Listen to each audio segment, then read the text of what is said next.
retardado, sai fora. Traz aqui as cartas do menino que a senhora gosta de alguém. Sim, gosto. Mas tem muito medo de perder. Tenho medo, sim. Se for. Vejo morte. Sonho. Não, minha cabeça está girando. Você sabe demais. Dor de cabeça.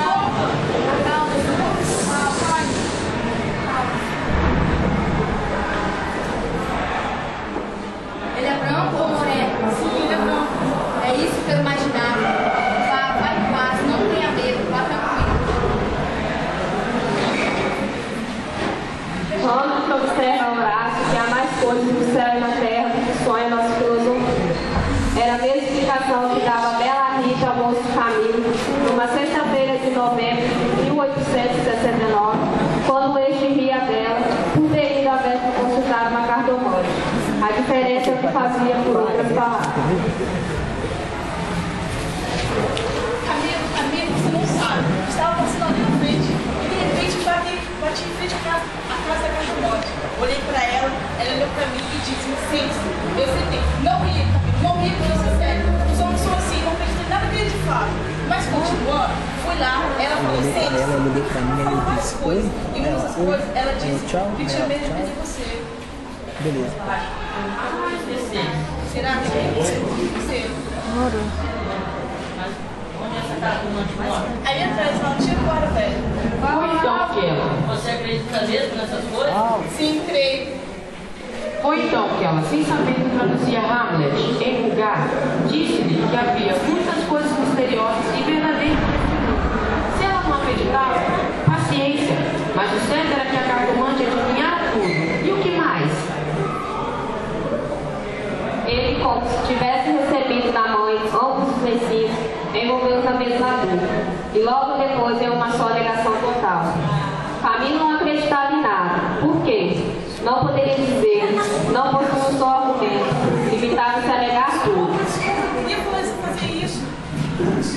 Camilo, então, termina seu relacionamento com Rita e se decide seguir sua vida adiante sem sua presença. Mas depois de algum tempo, Camilo resolve voltar à procura de Rita. Mas Rita finge que não conhece por causa da presença do seu marido Vilela.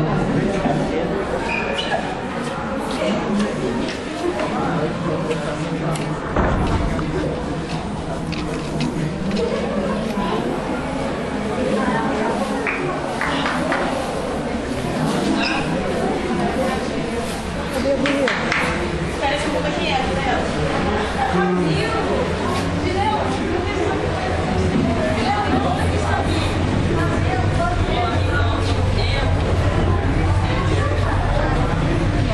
Depois de algumas horas de conversa, Vilela precisou sair para resolver negócios. E Rita, se aproveitando da ocasião, como uma serpente, foi se cercando ao redor de Camilo, envolveu-o todo, fez-lhe estalar os ossos dos espasmos e pingou-lhe o veneno na sua boca. Ele ficou atordoado e subjugado. Vamos à história do casal amoroso. Vilela, Camilo e Rita, 3 nomes de uma aventura, e nenhuma explicação das origens. Vamos a ela. Vilela e Camilo eram amigos de infância. Vilela seguiu a carreira de magistrado. Camilo entrou no funcionalismo contra a vontade do pai, que queria vê-lo médico. Mas o pai morreu, e Camilo preferiu ser nada, até que sua mãe arranjou um emprego público. No princípio de 1869, Vilela casou-se com Rita, que era uma dama formosa e toda. Mas, voltando ao assunto anterior, um dia, fazendo Camilo anjo, recebeu de Vilela uma rica bengala de presente. E de Rita, apenas um cartão com um vulgar cumprimento alado. Foi então que ele pôde ler no próprio coração que não tinha chance mais por Rita. Não conseguia arrancar os olhos do bilhetinho, palavras vulgares, ou pelo menos da leitura. Um dia, porém, recebeu Camilo uma carta anônima de Vilela, que lhe chamava de imoral, e dizia que a aventura já era sábia de todos. Camilo teve medo. Para desviar suspeitas, começou a rarear as visitas na casa de Vilela. Camilo temia que o anônimo fosse ter com Vilela.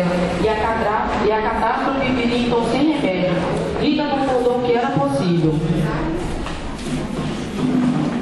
Como disse, você pega, deixa estiver em casa com várias cartas. Se elas forem iguais, eu amarro, tá bom? Nenhuma apareceu, mas daí a algum tempo Vilela começou a mostrar-se sombrio, falando pouco, como desconfiado. Rita teve pressa em dizer ao outro. Sobre isso, deliberaram. A opinião dela era que Camilo devia retornar à casa dele, tatear o marido e pode ser que até ele ouvisse a confidência de algum negócio particular. No dia seguinte, estando caminhando na rua, recebeu Camila essa ligação de Vilela.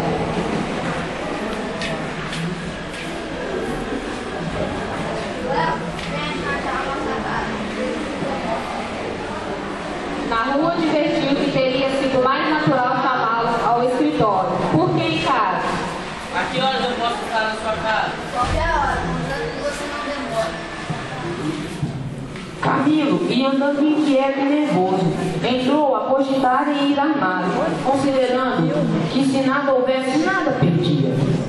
E a precaução era útil. Logo depois, rejeitava a ideia, vexado de si mesmo, e seguia picando o passo na direção da casa de Vilela. O tempo voava e ele não tardaria em estar com o perigo. Camilo fechava os olhos, pensava em outras coisas, mas a voz de Vilela sussurrava nas orelhas daquele telefonema. Vem, já. E ele via as contorções do drama e tremia. A casa olhava para ele, as pernas queriam descer e entrar. Camilo achou-se diante de um longo véu opaco. Pensou rapidamente no inexplicável de tantas coisas. Deu por si na calçada e ao pé da porta estava a ajudante da cartomante. Camilo disse que queria consultar a cartomante e a ajudante fez ele entrar.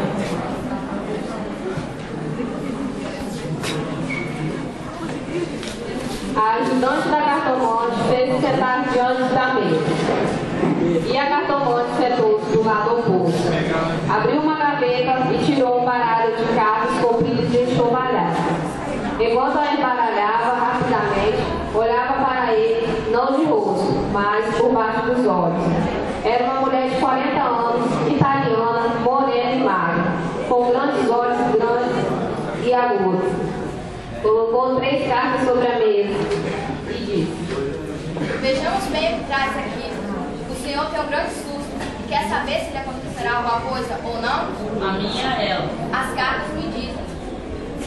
Camilo inclinou-se para beber uma a uma as palavras. Então, ele declarou-lhe que não tivesse medo de nada. Nada aconteceria, nem a um nem a outro. Não obstante, era indispensável mais cuidado. Camilo agradece a cartomante. A senhora restituiu minha paz do espírito. Sempre precisando, pergunte ao seu coração. Vá tranquilo. Daí a pouco, Camilo chega à casa de Vilela.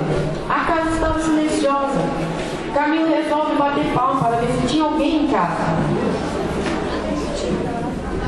Quando se abre a porta, aparece Vilela. Sóbrio.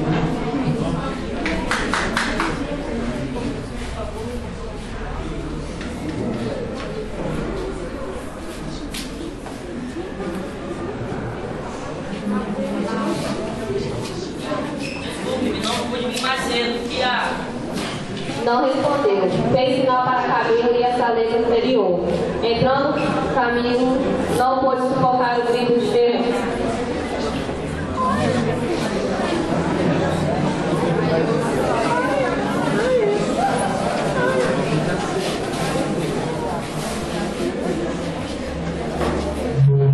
O que aconteceu aqui? Porque a Rita está morta.